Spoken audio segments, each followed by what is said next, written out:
आज कांग्रेस उम्मीदवारों की तीसरी लिस्ट हो सकती है जारी। कांग्रेस ने 11 राज्यों के करीब 80 लोकसभा उम्मीदवारों के नामों को तय किया। कांग्रेस की तीसरी लिस्ट में शोलापुर से सुशील शिंदे की बेटी परिणीति का नाम पक्का। गुजरात 10, राजस्थान 8 और महाराष्ट्र में 7 सीटों पर उम्मीदवार फाइनल। मुंबई में आज महाविकास अघाड़ी की बैठक। शरद पवार, उद्धव ठाकरे और नाना पटोले होंगे शामिल। 48 सीटों में 12 फाइनल हो गई है, बाकी 36 सीटों पर मंथन होगा। बीजेपी की लिस्ट से पहले ही वरुण गांधी ने पीलीभीत में खरीदवाए 4 सेट नामांकन पेपर। टिकट कटने पर भी चुनाव लड़ेंगे वरुण गांधी। जम्मू कश्मीर की अनंतनाग सीट से चुनाव लड़ सकते हैं गुलाम नबी आजाद। कांग्रेस छोड़ने के बाद बनाई थी डेमोक्रेटिक प्रोग्रेसिव आजाद पार्टी। लोकसभा चुनाव से पहले एक दिन में 2 पार्टियों का कांग्रेस में विलय हुआ। पप्पू यादव, लाल सिंह और दानिश अली समेत 4 नेताओं ने थामा हाथ। प्रधानमंत्री मोदी को लेकर संजय राउत का विवादित बयान। कहा, नरेंद्र मोदी के गांव के पास हुआ था औरंगजेब का जन्म, वैसे ही सोच है। संजय राउत के बिगड़े बोल पर बोली बीजेपी। हार की हताशा, निराशा और कुंठा में इंडी गठबंधन के नेता बोल रहे घटिया भाषण। संजय राउत के बयान का उद्धव ठाकरे ने समर्थन किया। कहा, पार्टी तोड़ने की मानसिकता औरंगजेब वाली ही है। महाराष्ट्र में शिव सैनिकों से होगी मुकाबला।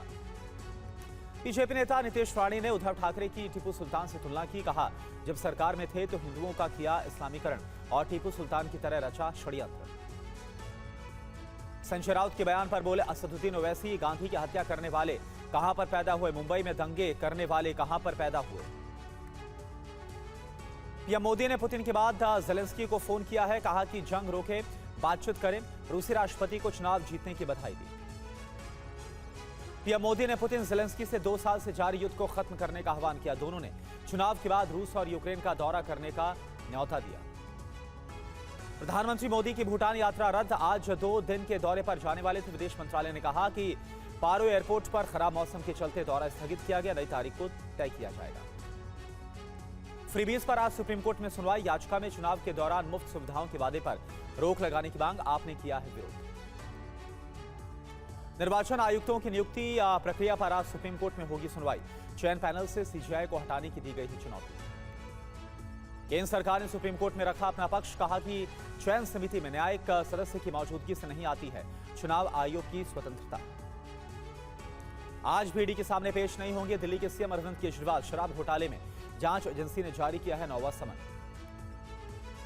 केजरीवाल की याचिका पर हाईकोर्ट ने ईडी से मांगा जवाब। सीएम ने समन को दी थी चुनौती। कोर्ट ने पूछा, आप पेश क्यों नहीं होते?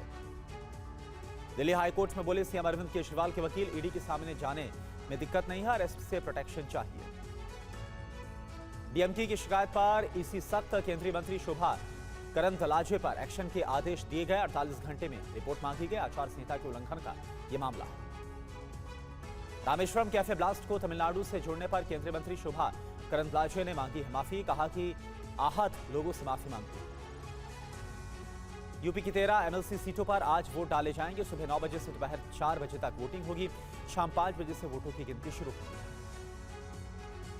बदायूं हत्याकांड के आरोपी जावेद पर 25,000 रुपए का इनाम घोषित हुआ है। 2 मासूमों की हत्या के बाद से फरार है। पुलिस की 4 टीमें कर रही तलाश। बदायूं हत्याकांड के मुख्य आरोपी साजिद के एनकाउंटर की मजिस्ट्रियल जांच शुरू हो गई है। नगर मजिस्ट्रेट को 15 दिन में जांच रिपोर्ट देने का निर्देश दिया गया है।